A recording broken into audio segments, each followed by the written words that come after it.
Frères et sœurs de l'émission La manne du ciel. La manne jaillit toujours abondamment du ciel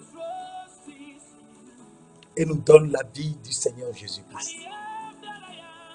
Cette manne nous revigore et nous bénit abondamment pour donner à notre âme la nourriture. Notre âme ne vit que de la nourriture de la parole de Dieu. Notre âme ne vit que de la parole de Dieu. Et nous avons encore abondamment cette parole ce matin pour avoir notre âme en vie. Cette émission est présentée par le serviteur Jules Comlan Sossou de l'église missionnaire Philadelphie de Christ à Lomé, Togo. Et nous partageons avec vous Ketura, Abraham et Ketura.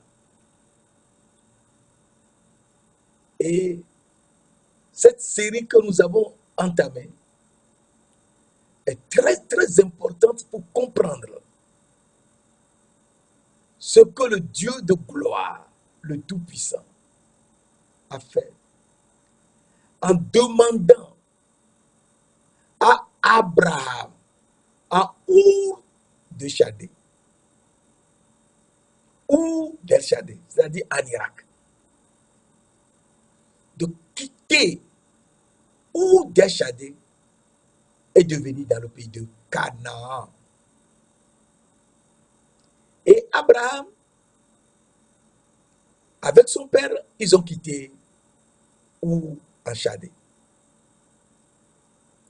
Et ils sont venus et se sont arrêtés à Charan.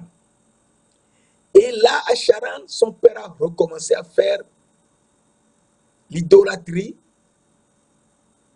et les gens ont commencé à venir, etc. Et ils sont restés à Charan. Mais quand son père était mort, Dieu de gloire a dit à Abraham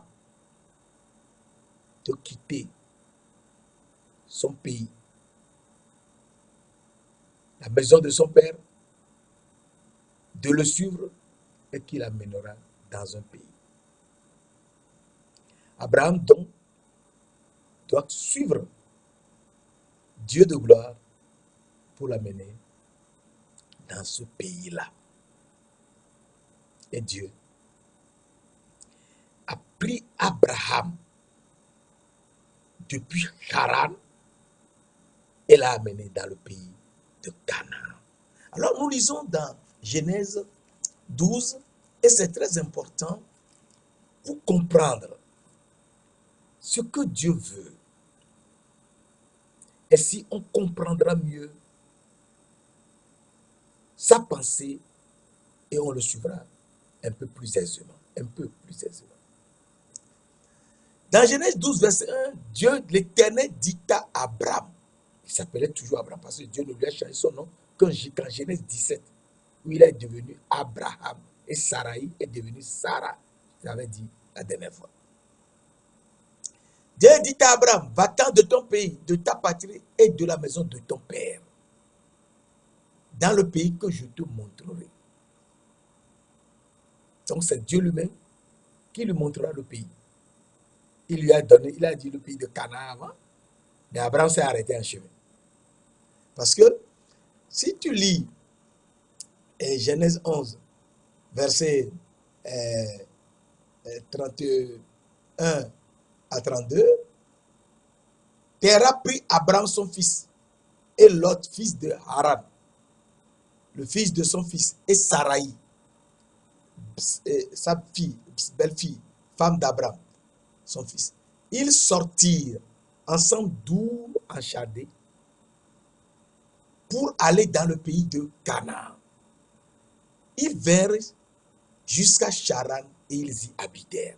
Donc, ils ont quitté Our en Chaldée et ils se sont arrêtés à Charan.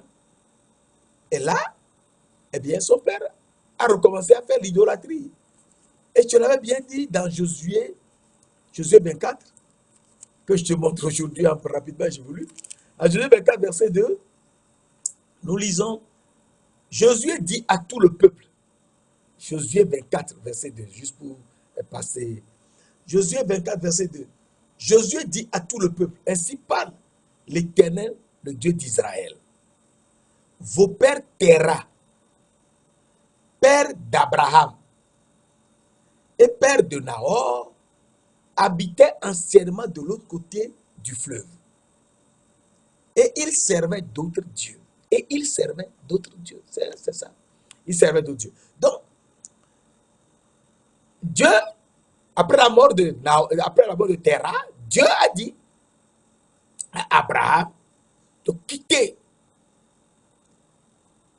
ce pays, sa patrie et la maison de son père.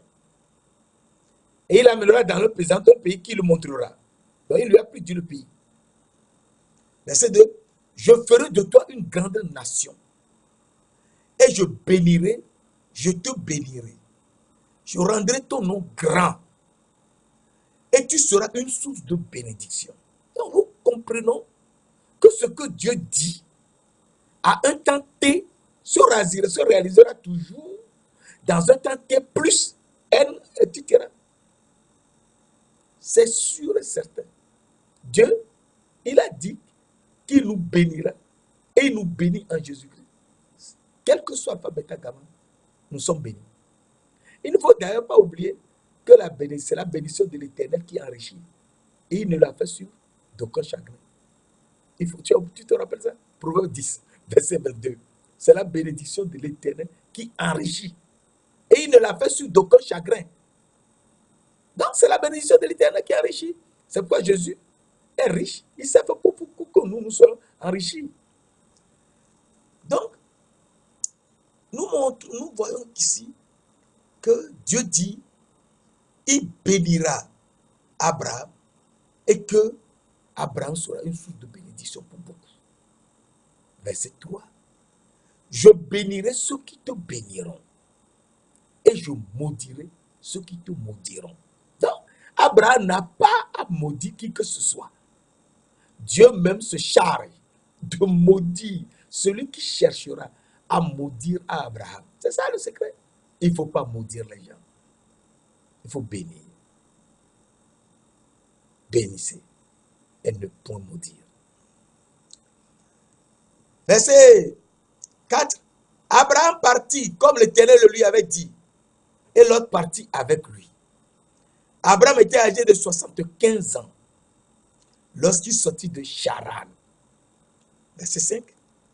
Il prit Saraï, sa femme, et Lot, fils de son frère, avec tous les biens qu'il possédait, et les serviteurs qu'il avait acquis à Charan. Ils partirent pour aller dans le pays de Canaan. Ils partirent pour aller dans le pays de Canaan. Donc, nous notons que Abraham est parti pour le pays de Canaan. Pourquoi le pays de Canaan? Et qui est Canaan? Canaan est le fils de Cham, le premier fils de Cham. Et lorsque Cham a vu son père nu et s'est moqué de lui, eh bien, Sem et Japheth ont pris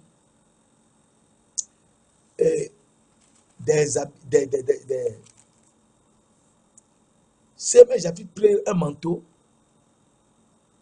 et vinrent couvrir leur père en marchant à reculons. Lorsque leur père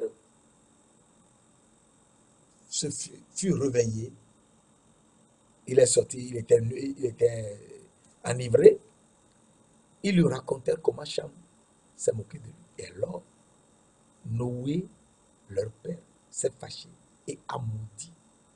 Oh, il ne faut pas maudire. Il ne faut pas maudire. C'est Dieu qui maudit. Noé n'a pas appris à son fils Cham qu'on ne se moque pas de son père qu'on a vu nu pour que Cham sache que ce n'est pas bon de faire cela. Noé s'est fâché et il a maudit Canaan en disant,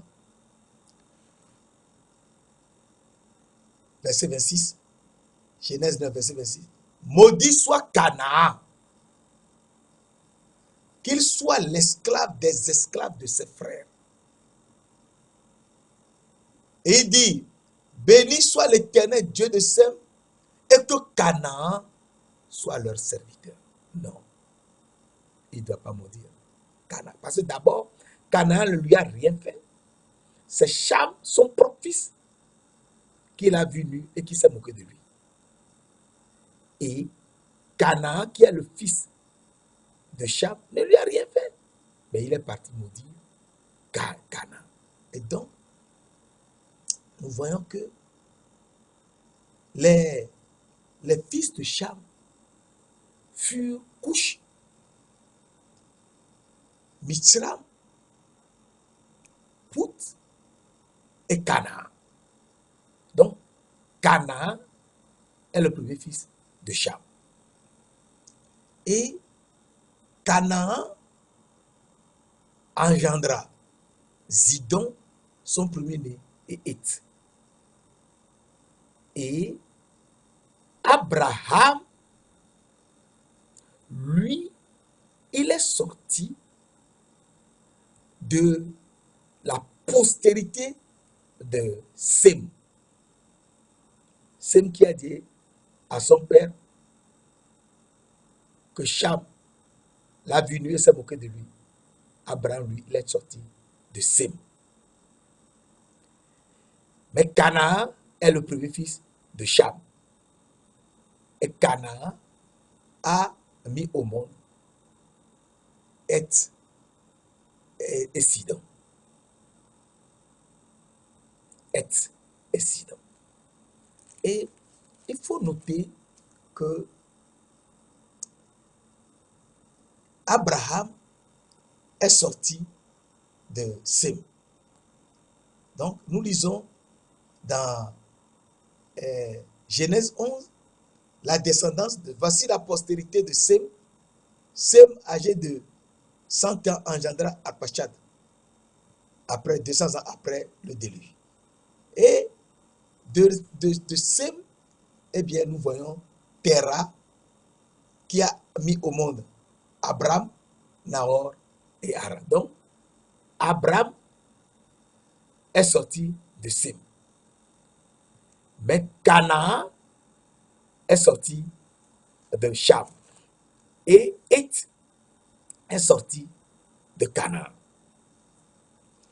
Et Abraham était en Our des Chaldées, descendant de Sem. Et lorsque Dieu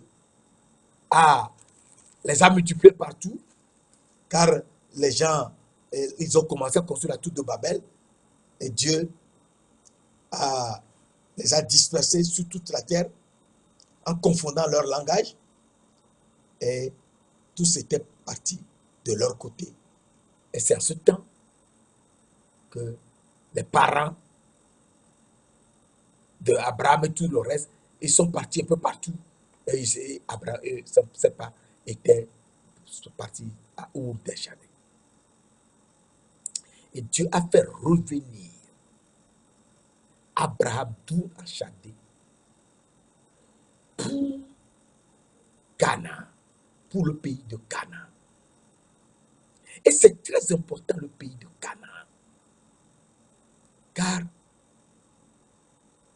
ce n'est que à Canaan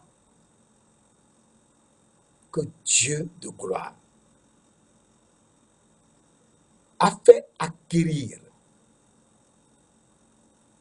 le champ de Mamré par Abraham et à Morija, où il a mis Abraham à l'épreuve. Et Abraham était mort et enterré dans la caverne de Macpéla, où il avait enterré lui-même avant sa femme Sarah. Donc, nous comprenons que Dieu a fait venir Abraham tout en Chaldée pour le pays de Canaan. Et il lui a fait acquérir le terrain de Macpéla qui appartient aux descendants de Canaan, c'est-à-dire Heth. Et il a enterré sa femme là. Lui-même a été enterré là, elle le verra tout à l'heure. Et les autres gars. Quels autres? Isaac a été enterré là, dans la caverne de Macpéla. Et Jacob a été enterré dans la caverne de Macpéla. Et Dieu a dit, il est le Dieu d'Abraham, le Dieu d'Isaac, le Dieu de Jacob. Les trois ont été enterrés dans la caverne de Macpéla, y compris la femme d'Abraham. Et donc, nous notons que Abraham est de la lignée de Cham. Elle est de la lignée de Sem, et que Canaan, le premier fils de Cham, est dans le pays. Abraham doit venir apporter la bénédiction de Dieu pour libérer complètement et racheter de la malédiction tous les descendants de Canaan.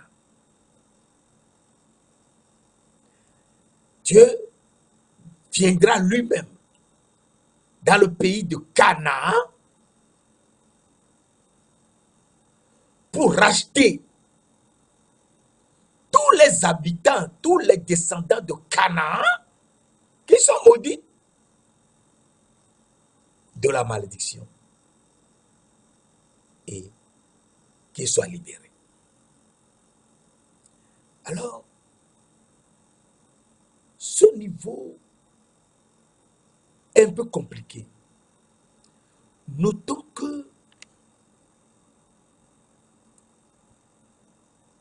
le lieu où Abraham, le lieu que Abraham a acheté, c'est-à-dire la caverne de Macpéla, c'est ce même lieu où Dieu lui a dit d'offrir en holocauste son fils Isaac. Et Dieu lui a donné un bélier. Et Abraham a offert à Dieu le bélier en holocauste. Mais la parole de Dieu nous dit dans Genèse 22, verset 7-8, que Dieu se pourvoira lui-même de l'agneau pour l'holocauste. Donc, l'agneau de Dieu qui doit venir dans le monde, lui sera offert en holocauste sur ce territoire de Moridja, qui est à côté, juste à côté de la caverne de Macpéla que Abraham a acheté. À partir de là, nous comprenons que Dieu lui-même viendra sur la terre et sera l'agneau pour l'holocauste. C'est pour ça Jean 1, verset 29 nous dit, Jean 1, verset 29 nous dit, voici l'agneau de Dieu qui ôte le péché du monde. Donc, l'agneau de Dieu viendra sur la terre et sera offert en holocauste et enterré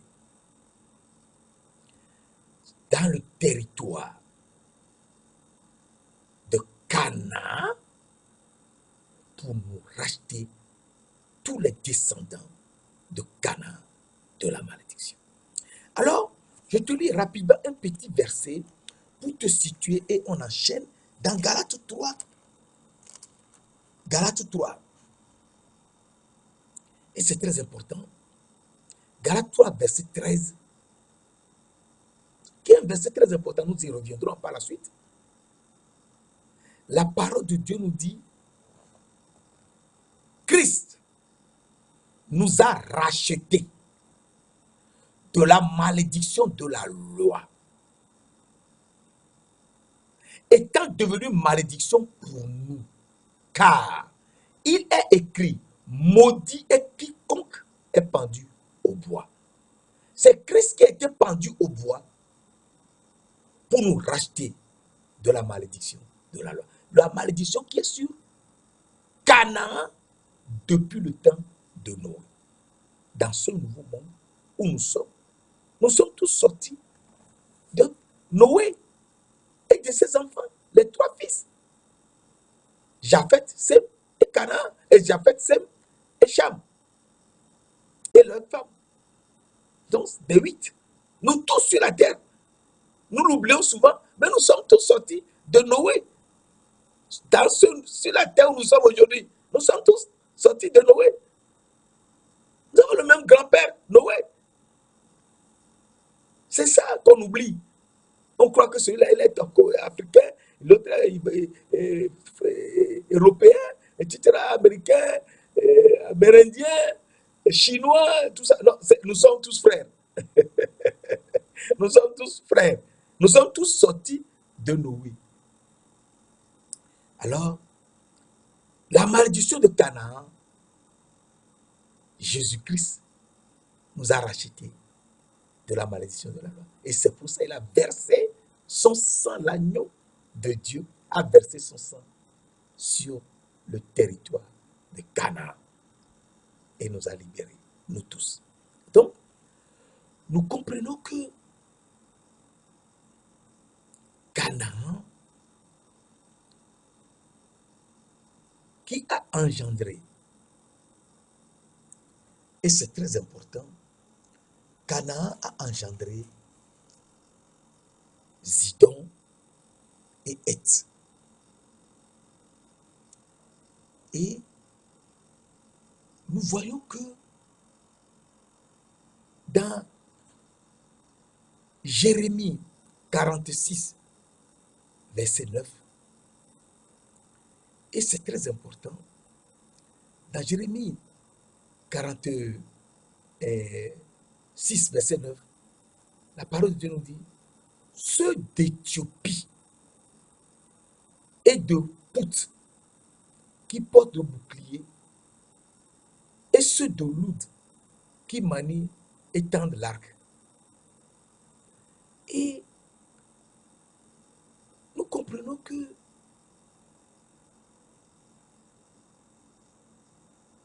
les Éthiopiens, c'est d'Éthiopie et de Pout, eh bien,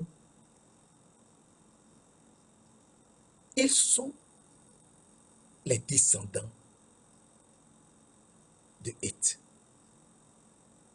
Et ce niveau est un peu compliqué parce que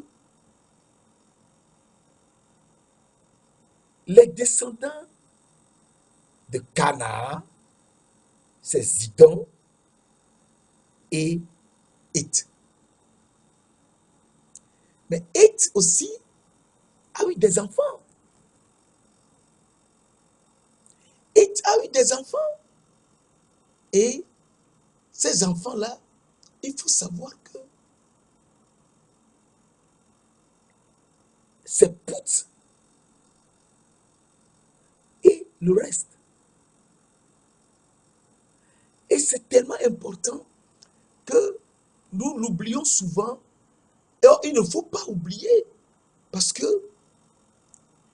quand Dieu nous montre sa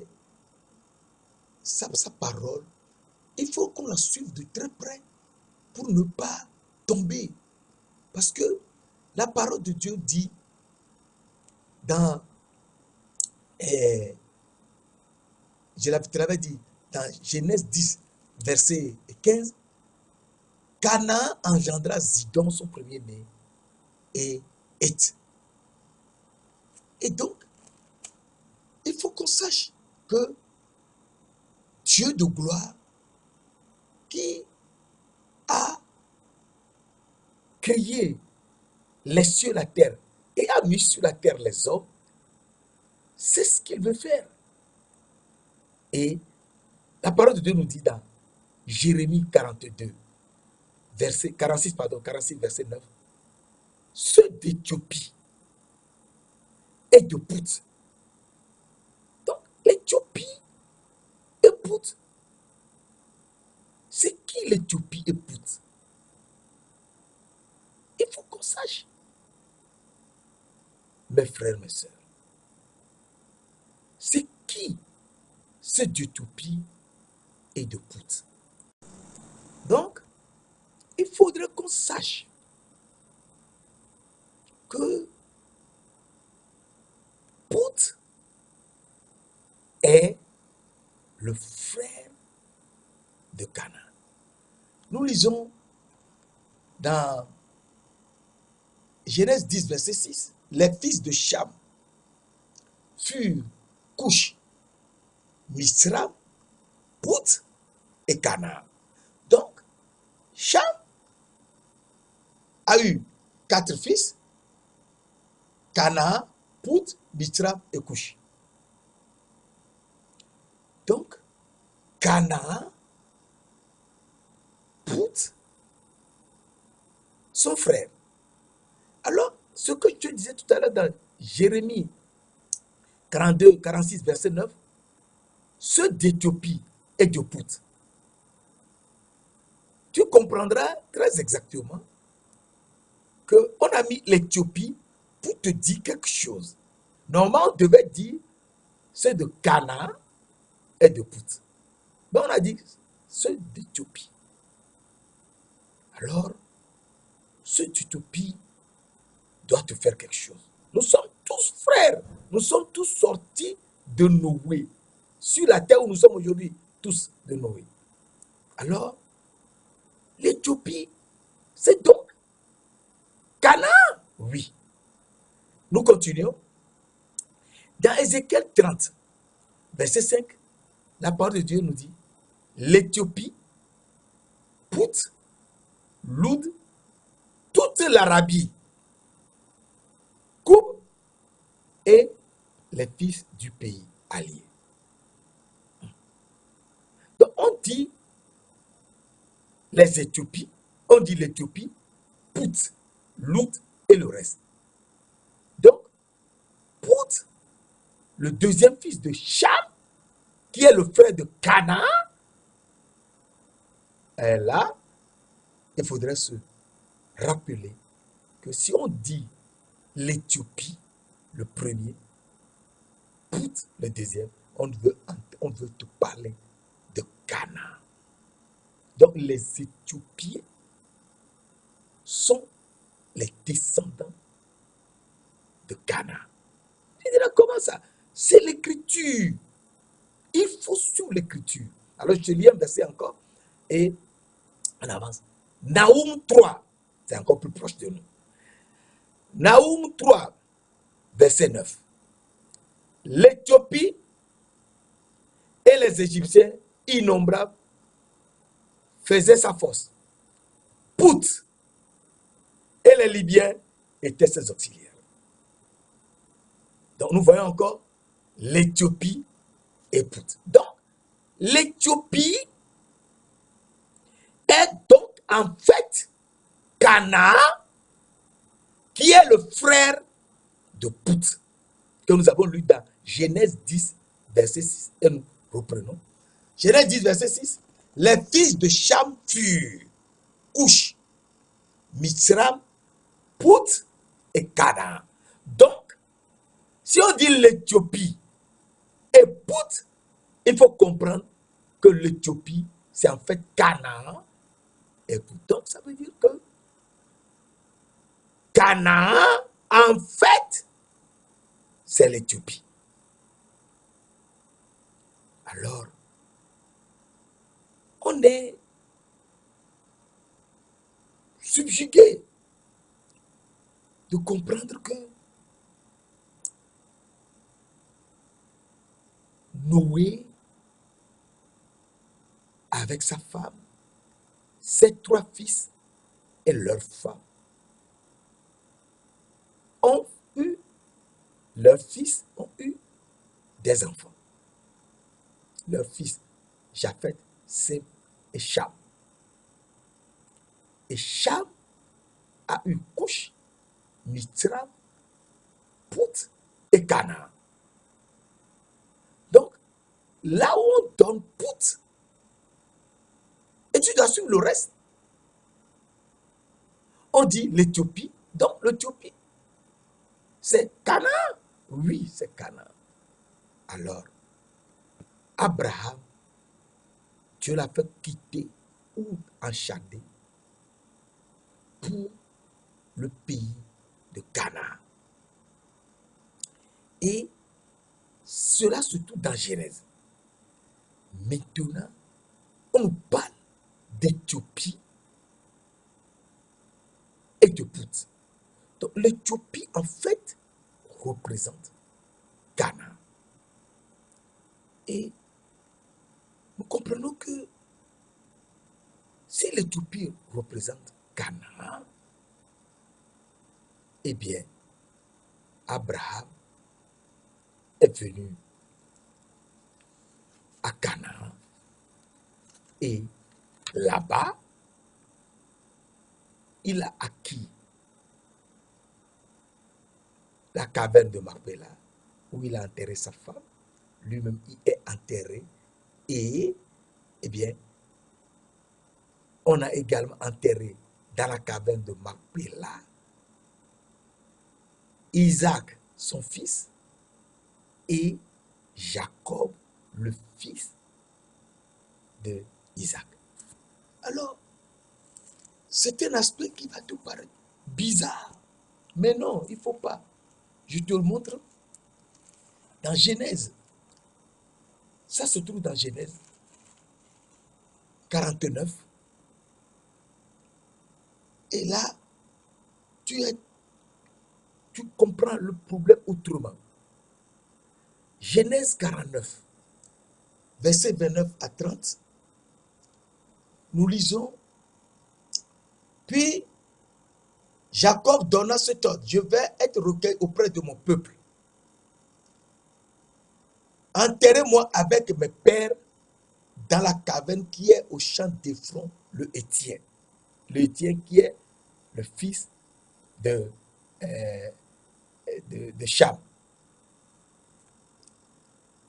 le fils de Canaan, le premier fils de Canaan, le deuxième fils de Canaan. Le Heth qui est le deuxième fils de Canaan. Son premier fils étant Zidon, et le deuxième fils c'est Heth. Dans la caverne du champ de Machpéla vis-à-vis de Manré, dans le pays de Canaan. C'est le champ qu'Abraham a acheté d'Éphron, le Héthien, comme propriété sépulcrale. Verset 31.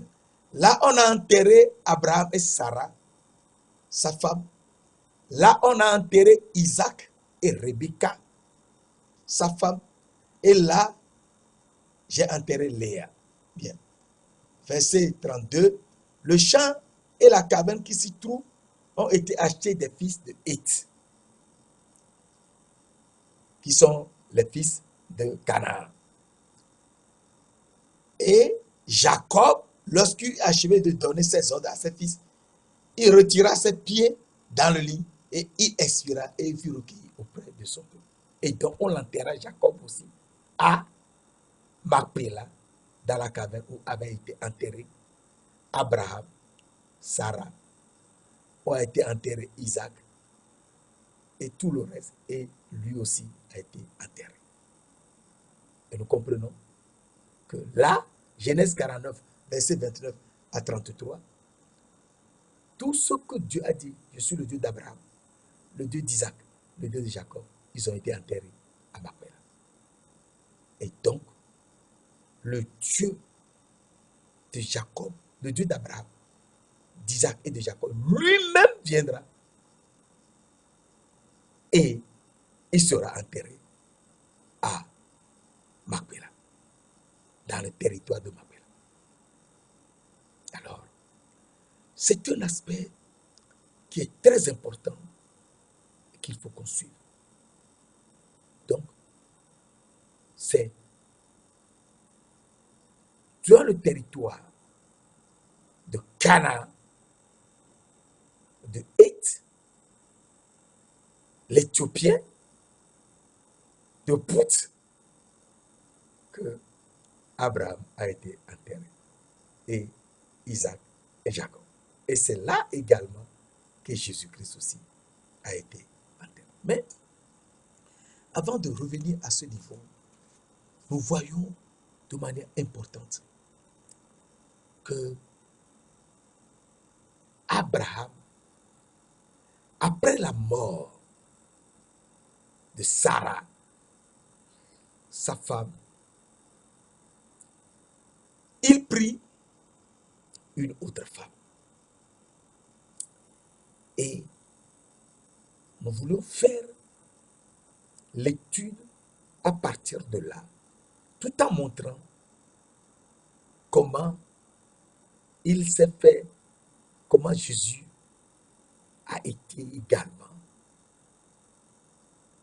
enterré sur le territoire de Canaan, de Heth, pour nous racheter de toute malédiction de Canaan. Et Canaan, aujourd'hui, est libre. Et les descendants de Canaan, les Éthiopiens, sont également libres. Alors nous lisons Genèse 25, verset 1 à 3, verset 1 à 2. Abraham prit encore une femme nommée Ketura. Et je t'ai dit, Ketura est une Éthiopienne. Mais on n'a pas écrit une Éthiopienne ici. Oui, on n'a pas écrit Éthiopienne. Mais je te cite seulement. Nommée Ketura, verset 2. Elle lui enfanta Zimran, Jokshan, Médan, Médian, 4. 1. Elle lui enfanta Zimran. 2. Jokshan. 3. Médan. 4. Madian. 5. Jisbak. Et 6. Chouach. Donc, Ketura, que Abraham a pris après. Où est-ce que Abraham a pris Ketura? Abraham a pris Ketura là où Abraham se trouvait. C'est très important. Abraham a pris Ketura là où il se trouvait. Il se trouvait où? Dans le pays de Canaan. Il se trouvait dans le pays de Canaan. Et après la mort de sa femme, Sarah, Abraham a pris Ketura. Et c'est très important, Ketura, parce que on n'a pas dit qui est Ketura. Non. D'où vient Ketura, on n'a pas dit. Nous savons seulement qu'Abraham a pris Ketura. Et qu'elle lui a enfanté 6 garçons. 6 garçons. Qui sont les derniers fils d'Abraham. Alors, verset 5, Abraham donna tous ses biens à Isaac. Il fit des dons au fils de ses concubines, verset 6. Et tandis qu'il vivait encore, il les envoya loin de son fils Isaac, du côté de l'Orient, dans le pays d'Orient. Et nous comprenons que Abraham a pris une autre femme, Ketura, dans le pays de Canaan. Et cette femme a fait à Abraham 6 garçons. 6. Zimran, Jokshan, Médan, Madian, Jishbak et Chouach. Et pour que ces six derniers fils, ne disputent pas ses richesses avec Isaac, il leur a donné des biens et les a envoyés en Orient. Pourquoi les a-t-il envoyés en Orient? Il les a envoyés en Orient tout simplement dans le pays d'Orient parce que c'est là que se trouve Ismaël.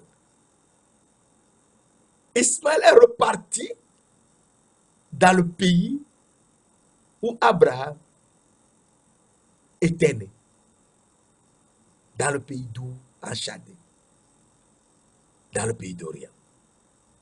Est-ce que tu sais cela? Oui. S'il a envoyé les 6 fils dans le pays d'Orient, cela veut dire qu'il connaît quelqu'un dans le pays d'Orient. Il les a envoyés là-bas, auprès de ce fils-là. Et oui, il les a envoyés auprès d'Ismaël, car Ismaël et Abraham sont toujours en contact. Et étant toujours en contact, il leur a envoyé ces 6 derniers fils, qui sont le 3e fils d'Abraham avec Ketura, sa 3e femme. Et les 3e fils d'Abraham sont en fait 6 fils. Et lorsqu'Abraham était mort, la parole de Dieu nous dit, verset 9, Isaac et Ismaël, ses fils, l'enterrèrent dans la caverne de Macpéla, dans le champ d'Éphron, fils de Tsoa, le Hétien, vis-à-vis de Manré. C'est le champ qu'Abraham avait acquis des fils de Heth. Là furent enterrés Abraham et Sarah, sa femme. Et donc, nous voyons que Ismaël, c'est terrible. Ismaël était toujours en contact avec son père. Oui, son père. Son père. Il faut être toujours en contact avec son père. Si tu as encore ton père en vie, nourris-le. Fais-lui des biens. Dieu te bénit. Et Dieu bénira toujours. C'est ça le secret de Dieu. Ismaël est venu. Si Ismaël est venu, donc il est en contact toujours avec son père. Et son père et lui étaient bien. Et c'est pour cela que Abraham a envoyé ses 6 derniers fils.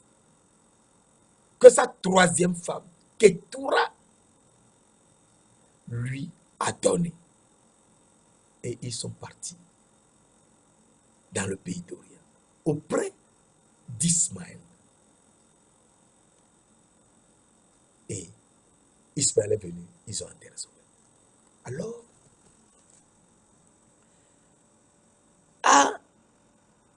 dans le pays d'Orient, où Abraham était né lui-même, dans le pays d'Orient, Abraham, lui, est mort. Un jour, il s'est passé quelque chose avec les fils de Jacob. Joseph a des révélations. Et il a des révélations telles que ses frères ne le supportaient plus. C'est ça. Si tu as les révélations de Dieu, ben, c'est simple. Les gens vont t'en vouloir. Ils vont t'en vouloir. Mais Joseph a les révélations. Et un jour, son père lui a donné de la nourriture pour ses frères. Et Joseph, tout content, est parti leur remettre. Et quand ils ont vu Joseph, ils ont commencé à dire, c'est celui-là qui veut dominer sur eux. Eh bien, ils l'ont pris et l'ont jeté dans une citerne. Ils ont enlevé ses vêtements multicolores que son père lui avait fait, son père Jacob lui avait fait, et l'ont jeté dans une citerne. Alors je te lis, Genèse 37, versets 23 à 28. Lorsque Joseph fut arrivé auprès de ses frères, ils le dépouillèrent de sa tunique, de la tunique de plusieurs couleurs qu'il avait sur lui. Ils le prirent et le jetèrent dans la citerne. Cette citerne était vide. Il n'y avait point d'eau. Verset 25. Ils s'assirent ensuite pour manger. Tu te rends compte? Ils ont jeté leurs frères dans une citerne. Puis eux-mêmes s'assirent pour manger. La méchanceté des hommes. Parce que Joseph a des révélations. Qu'il dit à ses frères qu'ils se prosterneront à ses pieds. Oh, c'est devant Dieu ce qu'il faut se prosterner. Mais si Dieu t'a choisi, les gens se prosterneront à tes pieds. C'est sûr. Ça se trouve dans Apocalypse 3, verset 9. Mais ce n'est pas ce que je vous ai dit. Et ils s'assirent pour manger. Ayant levé les yeux, ils virent une caravane d'Ismaélites venant de Galade. Leurs chameaux étaient chargés d'aromates, de baume, de myrrhe qui transportaient en Égypte. Notons ici que leurs chameaux n'étaient pas chargés d'esclaves. Ils n'étaient pas suivis d'esclaves. Et Judas dit à ses frères, que gagnerons-nous à tuer notre frère et à cacher son sang? Verset 27. Venez, vendons-le aux Ismaélites et ne mettons pas la main sur lui, car il est notre frère, notre chair. Et ses frères l'écoutèrent. Dieu commence son œuvre. Il est Dieu. C'est lui qui est le Tout-Puissant. Il ne faut pas trop se gêner. Joseph, lui, il est dans le pays. Il ne pleure pas. Il ne crie pas. Sûrement qu'il priait. Sûrement qu'il priait dans le puits. C'est ça, mon frère. Il ne faut pas se gêner. Il ne faut pas crier. Il ne faut pas se gesticuler. Il faut seulement prier. Les gens peuvent t'en vouloir, peuvent te persécuter, peuvent t'outrager. Prie. Parce que sur la terre, eh bien, il faut pardonner aux autres leurs offenses. Prie seulement. Demande que Dieu leur pardonne encore. Mais que toi, tu sais que ce qu'il veut faire de toi et t'y amené sur la terre, il le fera. Alors, au passage, verset 28, au passage des marchands madianites, mais on nous a dit des marchands ismaélites, jusqu'ici, au passage des madianites, ils tiraient et firent remonter Joseph hors de la citerne et le vendirent pour 20 cycles d'argent aux Ismaélites qui l'amenèrent en Égypte. Et en Égypte, ceux qui ne vendaient pas d'esclaves l'ont acheté comme esclave, ont acheté Joseph comme esclave. Et c'est qui? Ce sont des Madianites. Ils l'ont vendu en Égypte. Et ce jour, Potiphar a besoin d'un esclave. Et Joseph a été vendu à Potiphar. Potiphar l'a amené à la maison. Et la maison de Potiphar était devenue la bénédiction. Verset 36. Les Madianites le vendirent en Égypte à Potiphar, officier de Pharaon, chef des gardes. Les Madianites. Donc ce sont les Madians, les descendants de Madian, qui sont des Madianites, qui ont sauvé Joseph de la main de ses frères. Les Madian qui est le quatrième fils d'Abraham et de Ketura, qui sont partis auprès d'Ismaël dans le pays d'Orient. Ce sont ceux-là qui ont sauvé Joseph le jour-là où les frères ont voulu qu'il meure dans la citerne. Ce sont eux qui ont acheté Joseph et l'ont amené en Égypte. Potiphar, l'officier de Pharaon, l'a acheté. Et la femme de Potiphar a voulu, après, comme Joseph était bien, la maison était bénie, a voulu que Joseph couche avec elle. Et Joseph a refusé. Elle a menti. On a mis Joseph en prison. Joseph a commencé les épreuves. Il a mis en prison. Et c'est dans la prison qu'il reçoit les rêves. Il explique. Et cela se réalise. Et Abraham, et Pharaon a eu un rêve. Il ne s'en souvient même plus. Et on a fait venir Joseph. Joseph lui a expliqué le rêve. Et Pharaon a dit, est-ce qu'il y a encore quelqu'un en Égypte qui peut faire ce que Joseph a dit, qu'il aura 7 ans, le temps de grâce. Et on a pris Joseph et il était devenu premier ministre d'Égypte. Mes frères, mes sœurs, il faut qu'on sache que ce que Dieu veut, c'est ce qu'il fait.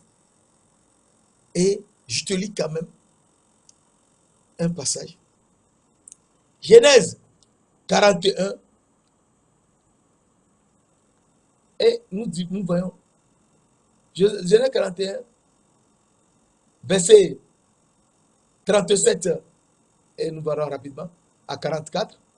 Ces paroles plurent, ce que Joseph a dit à Pharaon, plurent à Pharaon et à ses serviteurs. Et Pharaon dit à ses serviteurs, trouverons-nous un homme comme celui-ci, ayant en lui l'Esprit de Dieu? Trouverons-nous un homme comme celui-ci, ayant en lui l'Esprit de Dieu? Oui. Quand Dieu te fait grâce, quand Dieu te donne sa révélation, quand Dieu te fait son serviteur, son prophète, il te donne des révélations. Et tout le monde est surpris. Trouverons-nous quelqu'un comme celui-ci qui a l'Esprit de Dieu?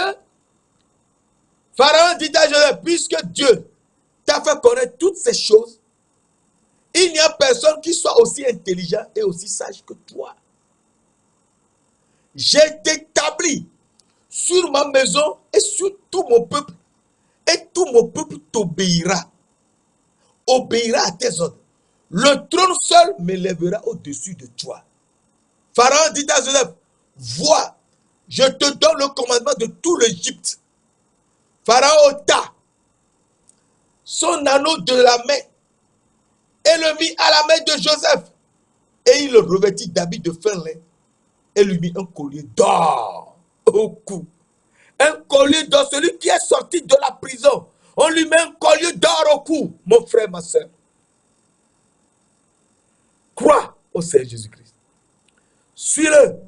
Ce qu'il veut faire de ta vie. Quand les gens le remarqueront, tu seras élevé.